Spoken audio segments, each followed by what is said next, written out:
미디어가 편하고 좋은 방법이긴 하지만 창의력이나 독창적인 생각들이 많이 떨어질 것 같다는 고민이 사실 많이 들거든요. 아이가 영상에 많이 노출이 되면서 책하고는 좀 많이 멀어지잖아요. 어떤 글을 봤을 때 해석하는 능력이 많이 떨어지지 않을까, 그게 좀 걱정이 되기도 하고, 그거를 살려줄 수 있는 방법이 무엇인지도 좀 궁금하기도 하고.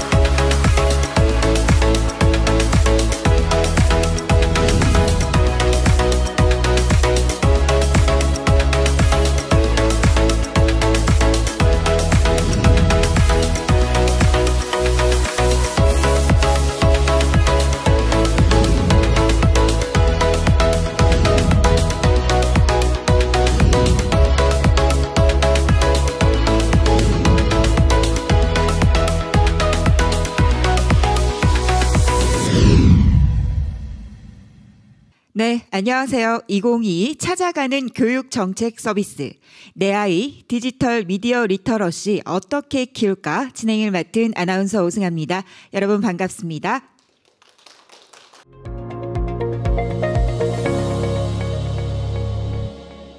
네, 안녕하십니까. 제주특별자치도 교육감 김광수입니다. 다시 한번 인사드리겠습니다. 오늘 내 아이 디지털 미디어 리터러시 어떻게 키울까 주제로 학부모님들과의 정책 소통의 장이 열리게 된 것을 매우 뜻깊게 생각하면서 제가 당선돼서 지금까지 한 6개월 정말 고민하던 이런 부분이 오늘 이렇게 소통의 장에서 대화를 하게 된 것이 정말 다행이라고 생각하면서 또한 적극 환영하는 바입니다.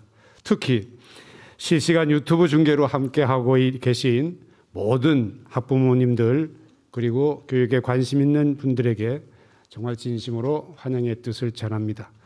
귀한 시간 함께해 주신 모든 분들께 다시 한번 감사의 인사를 드리겠습니다. 고맙습니다. 네, 김광수 제주특별자치도 교육감님의 환영사 잘 들었습니다. 앞으로도 우리 제주 교육을 위해서 많은 소통 부탁드리도록 하겠습니다. 자, 2022 찾아가는 교육 정책 서비스 내 아이 디지털 미디어 리터러시 어떻게 키울까 본격적인 첫 순서를 시작하도록 하겠습니다.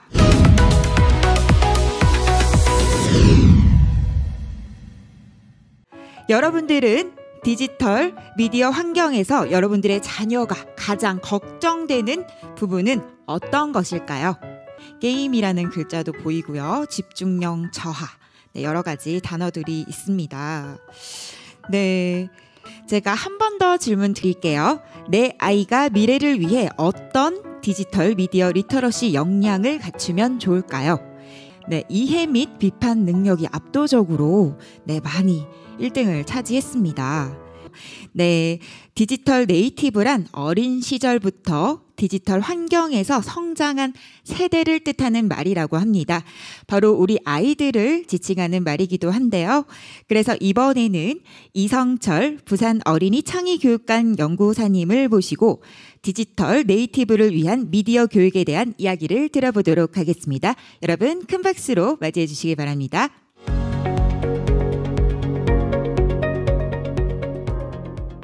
네, 안녕하세요. 저는 부산 어린이 창의교육관에서 교육연구사로 근무 중인 이성철이라고 합니다.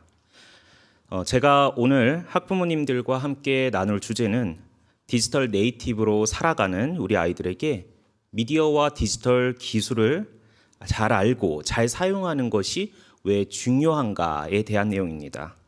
디지털 네이티브인 우리 아이들의 미디어 경험도 빠르게 변화되고 있습니다. 네, 여기저기서 인공지능을 이야기하는 시대에 살고 있습니다. 하지만 인공지능이라는 이 기술의 이면에는 불평등의 재생산이라든지 기술 만능주의에 근거한 빈약한 철학도 존재합니다. 지금 학교 현장입니다. 예전과는 많이 다릅니다. 거의 모든 교실에 그 고속 무선망이 설치되어 있고요. 그리고 대부분 학생 1인 기기를 각 시도교육청에서 보급을 하고 있습니다. 학교나 가정에서 아이들이 미디어나 디지털 기술을 이용하는 것에는 상반된 관점이 존재합니다. 자, 그렇다면 디지털 네이티브 어떻게 가르쳐야 할까요? 가장 먼저 해야 할 일은 저는 성찰하는 힘을 길러주는 것이라고 생각합니다. 특히 자신이 미디어와 디지털 기기를 어떻게 사용하는지 되돌아보는 습관을 키워주는 것이 매우 중요합니다.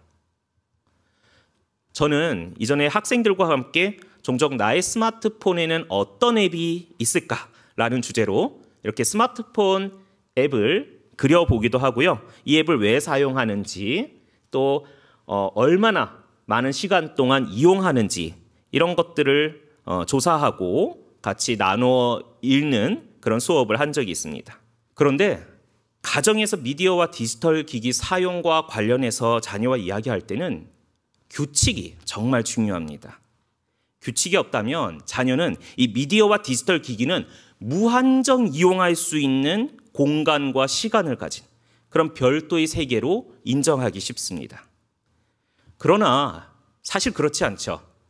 미디어를 사용하는 시간이 늘어나면, 디지털 기기를 사용하는 시간이 늘어나면 현실 공간의 이용 시간과 현실 공간에서 타인과 교류하는 시간은 점점 줄어들기 마련입니다.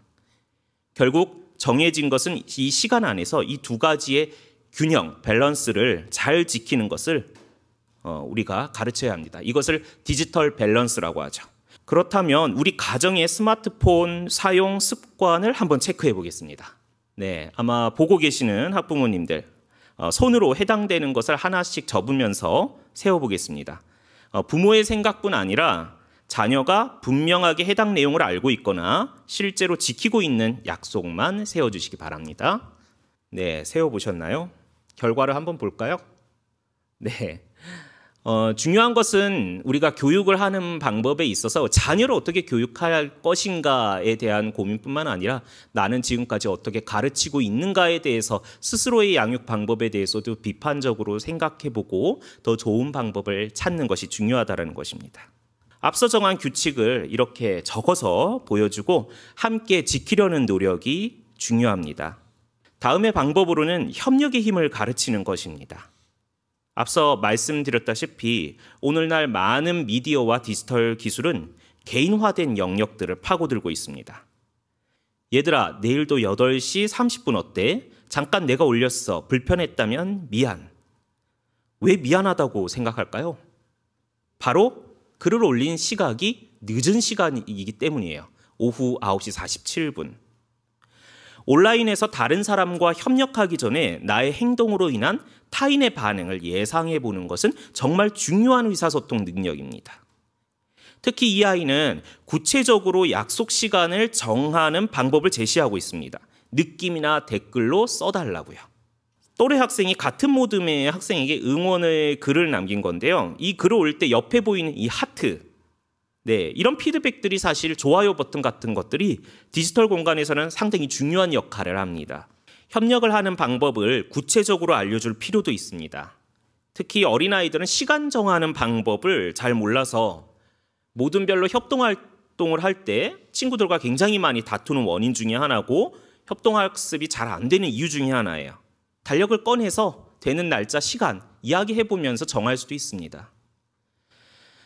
그러나 이런 방법을 통해서 협력이 이루어지고 의사소통이 더 원활하게 된다는 점은 지금까지 학교에서도 또 부모님들께서도 알려주지 않았습니다. 그러나 우리 디지털 네이티브들이 앞으로 살아갈 사회 그리고 활동하게 되는 그 공간에서는 이러한 역량들을 갖추고 있느냐 없느냐가 굉장히 큰 성과를 좌우할 것으로 봅니다. 자, 마지막으로 미디어 리터러시가 이 미래 세대 교육의 핵심이라는 부분을 좀 강조하고 싶습니다. 이 OECD 학습 나침반 2030은 현재 많은 국가에서 그 미래 교육 과정에 반영하기 위해서 가이드로서 참고하고 있습니다. 이미 현재 고시를 앞둔 2022 개정 교육 과정에서도 이 OECD 학습 나침반에서 제시하는 협력적 행위 주체성이나 성찰, 행동과 같은 용어들을 적극 반영하고 있습니다. 디지털 네이티브인 우리 아이들이 올바른 미디어 역량을 길러나가길 바라면서 이상으로 발표를 마치겠습니다. 감사합니다.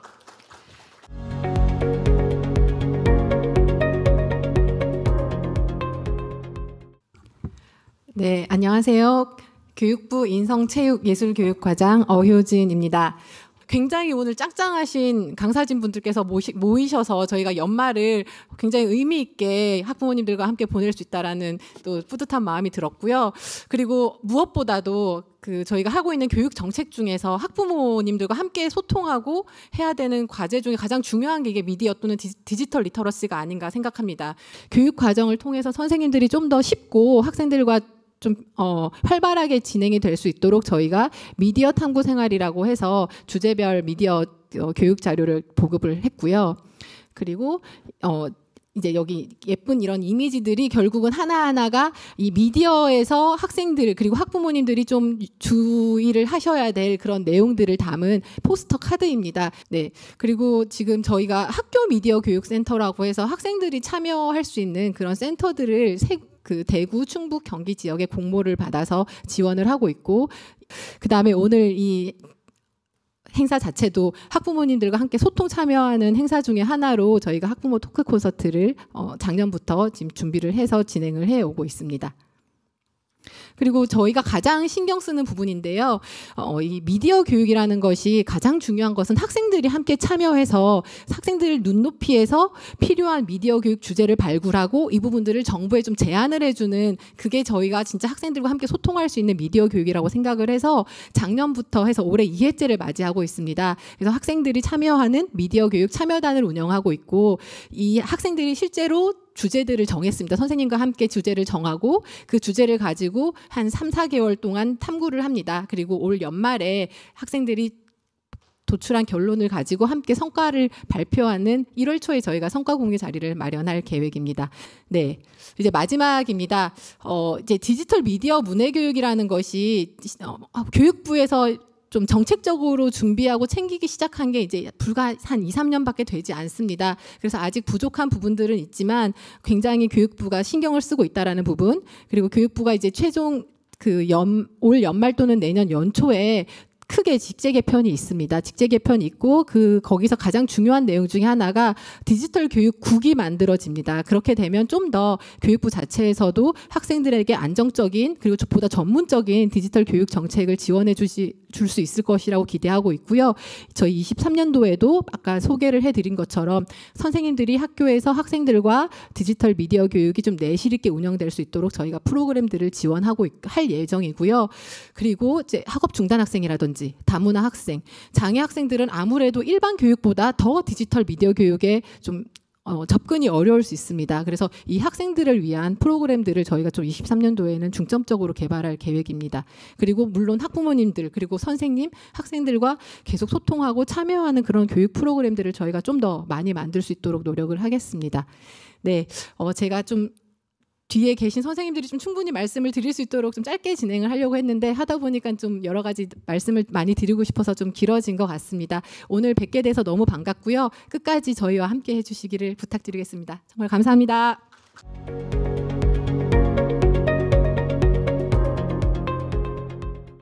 네, 안녕하십니까. 제주도교육청 미디어 교육 담당하고 있는 김형실 장학사입니다.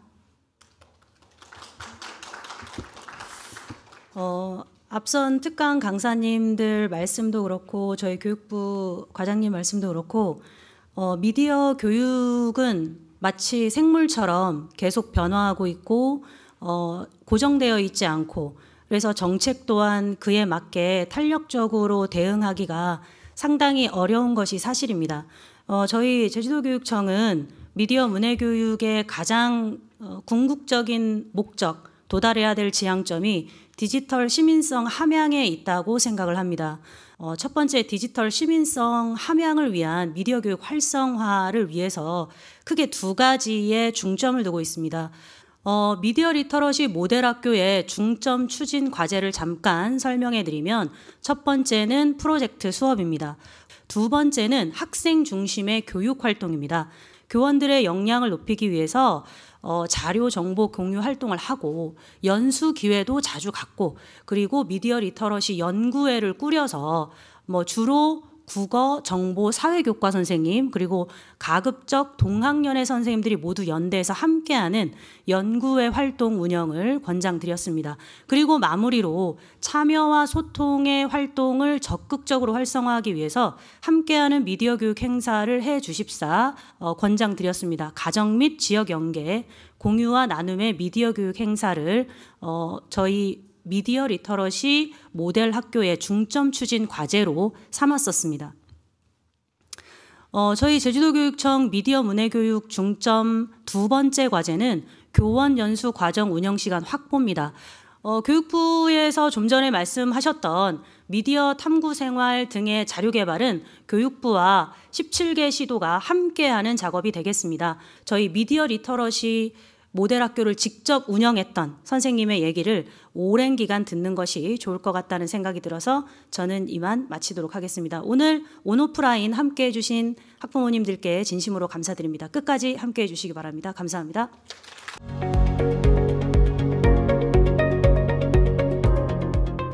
네, 안녕하세요. 네, 저는 한림여자중학교에서 근무를 하고 있고요. 제가 맡은 과목은 사회 역사입니다.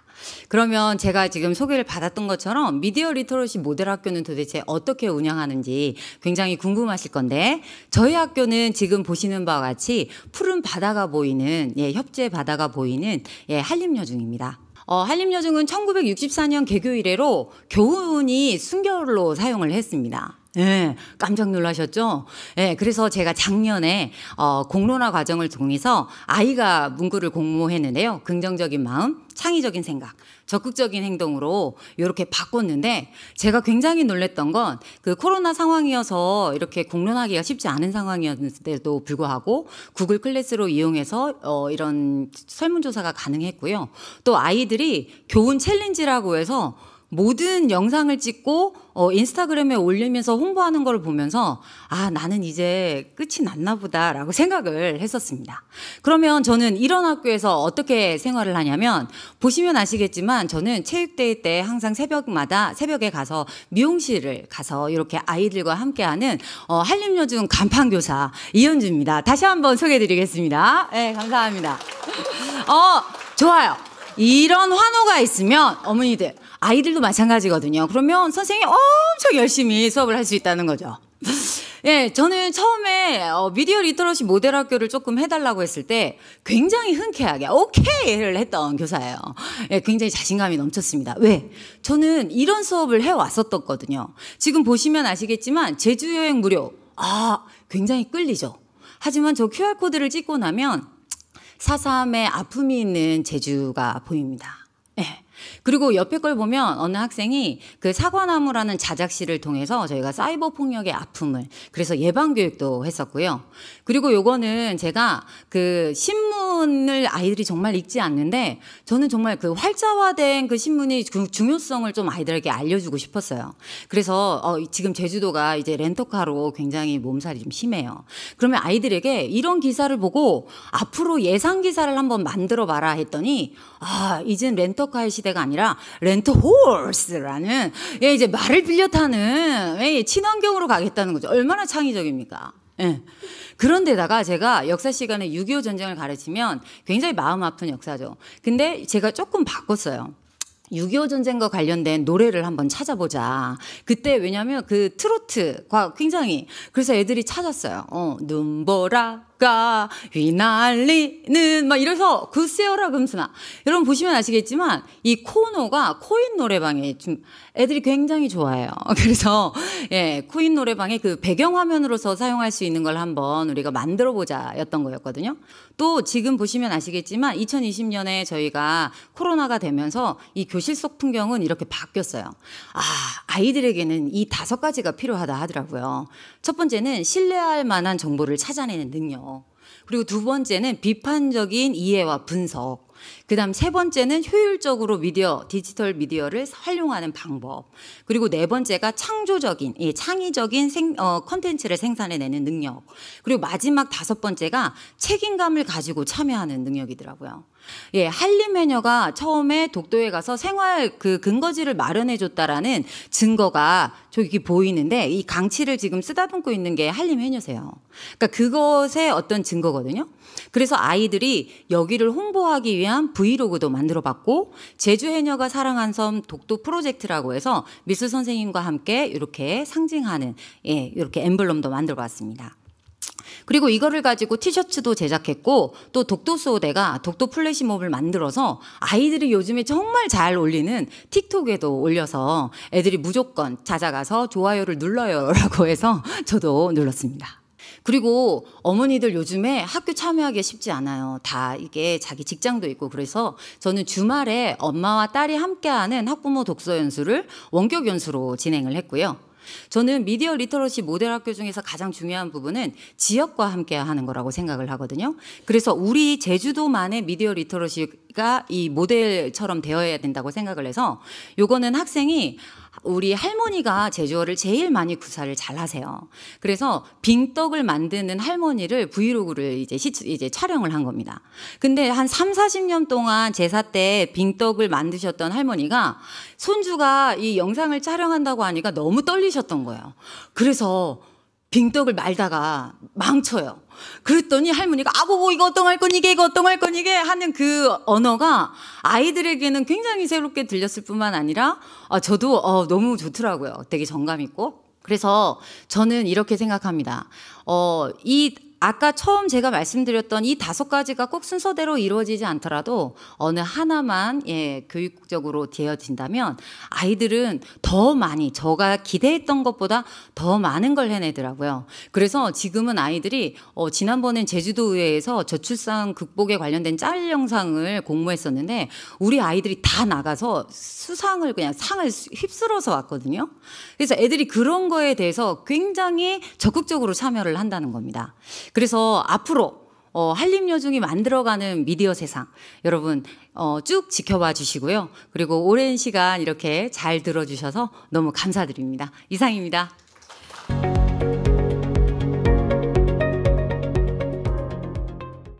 안녕하세요. 저는 청주 대성초등학교 박보라 선생님입니다.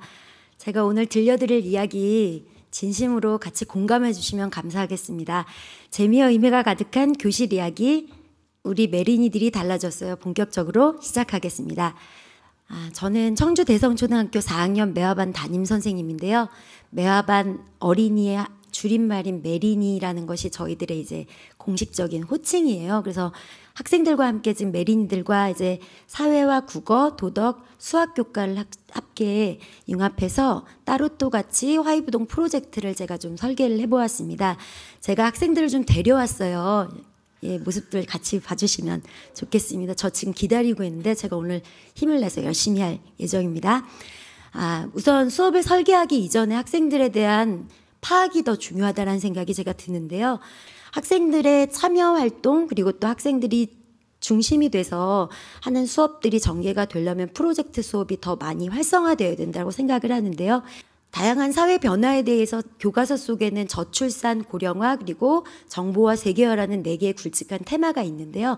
극명한 특징들을 좀 가지고 있습니다. 이러한 사회 속에 문제점도 있지만 이러한 것들에 대한 역기능만큼이나 순기능도 있다라는 것을 학생들이 직접 탐구하는 시간을 좀 가졌고요. 저는 이제 국어, 그리고 사회, 수학, 그리고 여기 나오진 않았지만 도덕 교과까지도 좀 연결을 해보았습니다. 학생들이랑 그런 것들을 창작해낸 것들을 발표하고 공유회를 해서 나중에는 잽에다가 직접 올리고 이제 감상하는 시간까지 이어보았습니다. 이제 메린이들이랑 수업 활동하고 나서 제가 이제 인터뷰를 좀 담았는데 이름을 밝히고 싶지만 제가 그냥 메린이 1로 하겠습니다. 무작정 핸드폰을 하지 말라고 하시는 부모님들 상당히 많으시잖아요. 그런데 핸드폰으로 이렇게 유익하게 배움을 나눌 수 있고 창작할 수 있는 활동이 가능함을 꼭 알려드리고 싶다라는 이야기도 해주었습니다. 저는 이번에 활동을 통해서 이제 우리 메린이들이 정말 많이 성장하고 발전하고 변화했다라고 생각하는데요. 비판적으로 성찰하고 스스로 문제를 해결하고 탐구하며 함께하는 배움 공동체인 메린이로 우뚝 성장할 수 있었다라고 제가 감히 말씀을 드릴 수 있겠습니다. 계속 말씀드리는 것보다는 저희 메린이들의 이제 어떤 이런 생생한 모습들을 직접 좀 보시면 좋겠다라는 생각에서 짧게 이제 영상을 좀 만들어 왔는데요. 이건 메린이들을 위한 저의 선물이기도 합니다. 같이 좀 봐주시면 감사하겠습니다. 담임체육해야 해.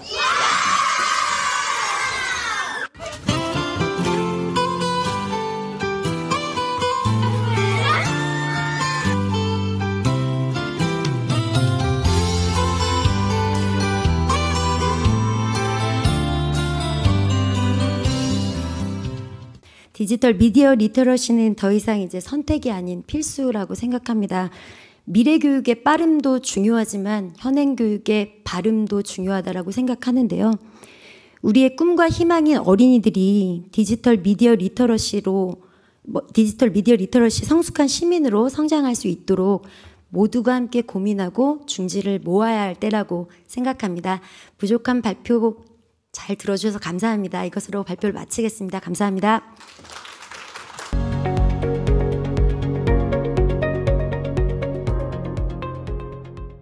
미디어에 얽매이지 않고 잘 활용할 수 있는 방법은 어떤 것들이 있을까요? 네. 일단 아까 우리 이성철 장학사님도 말씀해 주셨듯이 가족들이 미디어 다이어리를 한번 써봤으면 좋겠어요. 일주일 정도. 그래서 내가 어떤 미디어를 언제 어디서 얼만큼 어떤 단말기로 쓰고 있는지를 한 일주일 정도 적다 보면 내가 뭐를 과하게 쓰고 있구나 또는 뭐를 전혀 안 쓰고 있구나라는 것들을 가족들과 좀 비교해 보면서 일단 자기의 현황을 진단하는 것만으로도 스스로 되돌아보고 균형 잡힌 미디어 이용 습관을 기를 수 있는 첫걸음이 되지 않을까 싶습니다. 그래서 꼭 그것 작업을 한번 가족들이 해봤으면 좋겠다라고 제안 드리고요. 그리고 뭔가 휘둘리지 않겠다라는 건 쉽지는 않은 것 같습니다. 미디어가 지금 저희들에게는 거의 24시간 둘러싸고 있는 게 미디어라고 할 수 있으니까요.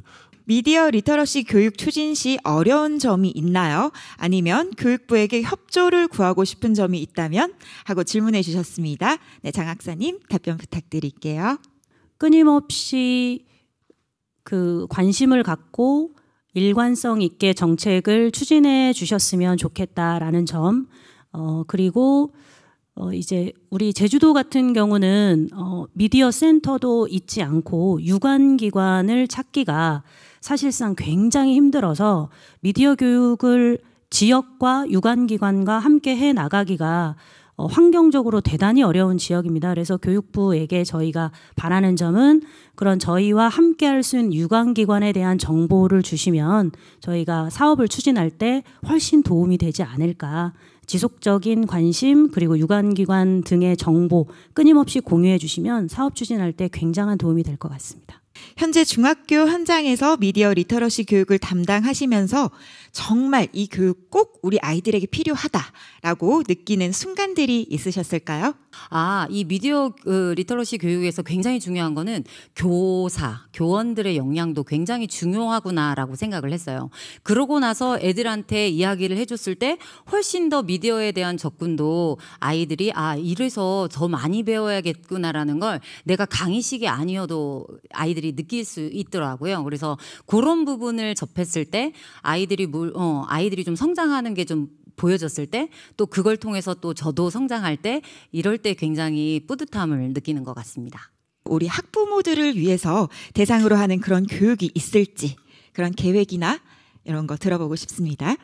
이러한 찾아가는 교육 정책 서비스 부분들을 저희가 작년부터 좀 활용을 해오고 있고요. 내년에는 저희가 작년에 학생 참여단을 했었고 올해 학생 참여단, 교사 참여단을 했습니다. 내년에는 학부모 참여단까지도 저희가 계획을 하고 있거든요. 그래서 여기 오신 학부모님들 제가 다 지금 스캔을 했습니다. 그래서 꼭 내년에는 저희 학부모 참여단 공유회 때 이분들 그대로 다 같이 만나실 수 있도록 그렇게 좀 했으면 좋겠습니다. 네.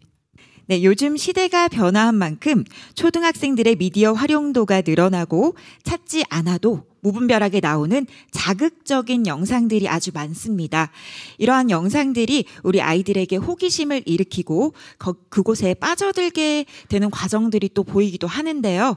가정에서 학부모가 자녀에게 어떤 식의 현실 교육을 하는 게 도움이 될 수 있을지 말씀 부탁드립니다.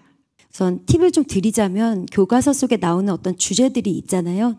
지난번에 이제 우영우 드라마도 마찬가지고 또 관련 영화들도 많이 있는데 그걸 한번 같이 관람을 좀 하고 얘기를 해보는 거예요. 그리고 또 게임에 대해서도 저도 게임을 잘 모르고 있거든요. 근데 아이들이 얘기하는 것들 어느 정도 좀 경청도 해주고 어떠한 부분에 있어서 아이들이 왜 좋아하는지도 좀 얘기하고 나중엔 게임하는 시간 같은 것들도 직접 이제 좀 시간을 잡아보는 거죠. 그래서 아까 이성철 선생님도 뭐 룰 앤드 밸런스에 대한 얘기를 하셨지만 저는 룰 앤 롤에 대한 부분도 좀 말씀드리고 싶어요. 그러니까 규율과 규칙도 정하는 것도 중요하지만 이제 학생으로서의 어떤 역할 그리고 또 지금 반드시 해야 될 부분들이 이제 있으니까 그런 동기나 어떤 의지 같은 것들을 명확하게 심어주는 것도 전 필요하다라는 생각을 했습니다. 여기에 이제 비판적인 사고력을 기를 수 있도록 학교도 또 가정도 꾸준하게 독서 교육이 좀 연계되면 좋겠다라는 생각도 갖고 있습니다. 이상입니다. 우리 초중 고등학교 학생을 둔 학부모님들도 계시지만 이 자리에 아마 미취학 아동을 자녀로 두신 분들도 계실 것 같아요. 그래서 우리 이렇게 미취학 아동을 위한 자녀를 위한 교육은 어떤 것들이 있을지 궁금합니다. 네, 사실 영유아뿐만 아니라 어른들도 어떻게 일생에 있어서 성장하는가를 지켜보면 모방과 모델링이라는 게 굉장히 크게 작용한다고 생각합니다. 다만 이제 연령에 따라서 대상이 달라질 뿐이죠. 영유아 아이들에게 가장 큰 모델링은 사실 부모님이죠. 그래서 부모의 어떤 적절한 그 미디어와 디지털 기술을 다루는 그런 적절한 역할들을 보여주는 것, 나아가서 그 가정의 분위기를 잘 만드는 것이 사실 무엇보다 중요하다고 생각을 합니다. 그러니까 어떠한 콘텐츠를 보여줄 것인가, 여기에 대해서는 부모님들께서 조금 더 같이 아이를 위해서 조금 더 고민을 해주시면서 더 좋은 콘텐츠들, 그 아이에게 도움이 될 만한 콘텐츠들을 선별해서 주는 것은 어느 정도 영유아의 시기에 반드시 필요한 부모의 역할이 아닌가, 이런 생각이 듭니다. 디지털 미디어 리터러시 교육을 하면서 어려웠던 점은 무엇이고 또 어떠한 도움이 필요하셨는지 궁금합니다.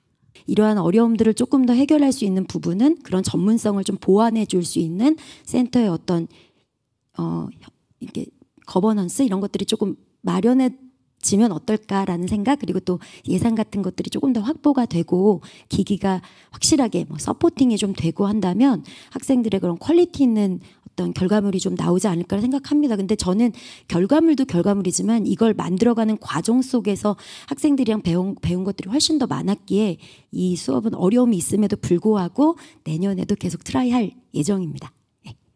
사교육 대비 공교육에서 충실하게 디지털 미디어 리터러시 교육이 이루어질 수 있을까요? 라고 이렇게 현실적인 질문을 해주셨네요. 네. 저는 다른 주지교과는 사교육이 굉장히 많은 특장점을 가지고 있다라고 생각하지만 이런 리터러시 교육 자체는 어떻게 보면 공공재 영역이고 시장 실패가 가장 발생하기 쉬운 영역입니다. 그렇기 때문에 국가가 나서서 책임지고 해 주어야 된다고 생각하고요. 2022 개정 교육 과정에서도 좀 가장 역점을 두려고 했던 것이 교육 과정에 이 변화하는 디지털 환경이 어떻게 하면 다양한 교과에 체계적으로 녹아내서 학생들이 자연스럽게 체득할 수 있을까 부분들을 굉장히 이번에 2022 개정 교육 과정에서 아주 중요하게 생각하는 부분들이고요. 그게 선생님들의 연수 그리고 교과서라는 것은 종이 교과서도 있을 수 있고요. 이걸 지원하는 다양한 교보제들도 있습니다. 이런 부분들을 지원할 수 있는 것을 저희가 열심히 챙길 수 있도록 그렇게 지원을 하겠습니다. 네.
제주 교육은요, 제주형 교육혁신, 인간 중심 미래 교육, 따뜻한 책임 교육, 상생하는 지구 시민 교육, 그리고 제주다운 교육 자치를 목표로 하고 앞으로 계속해서 나아가도록 하겠습니다. 지금까지 함께해 주신 모든 여러분들께 다시 한번 감사의 말씀 드립니다. 여러분 함께해 주셔서 고맙습니다.